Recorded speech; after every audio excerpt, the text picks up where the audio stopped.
பழைய ஏற்பாட்டில் ஆதாம் முதல் இன்று வரை, இனி வரப்போகிற நாள் வரை, எல்லா நாட்களிலும் உண்டாக்கப்பட்ட அனைத்து மனிதர்களும் தனக்கு கொடுக்கப்பட்ட ஊழியத்தையும் தனக்கு கொடுக்கப்பட்ட வேலையும் உணர்ந்தால் நமக்கு நிச்சயமாக ஆசீர்வாதம் உண்டு.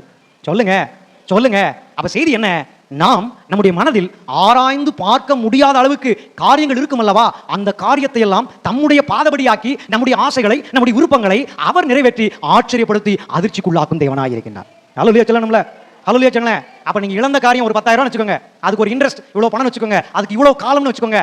இந்த இழந்த இத்தனை காரியங்களையும் கடவுளுக்காக நான் இழந்தேன் என்று சொன்னார், ஆண்டவருடைய ஊழியத்துக்காக நான் சில காரியங்களை தியாகம் செய்திருந்தேன் என்று சொன்னார், இழந்த அத்தனையும் கர்த்தர் 100 மடங்காக திருப்பி தருவார். ஹல்லேலூயா சொல்லுங்க, ஹல்லேலூயா சொல்லுங்க.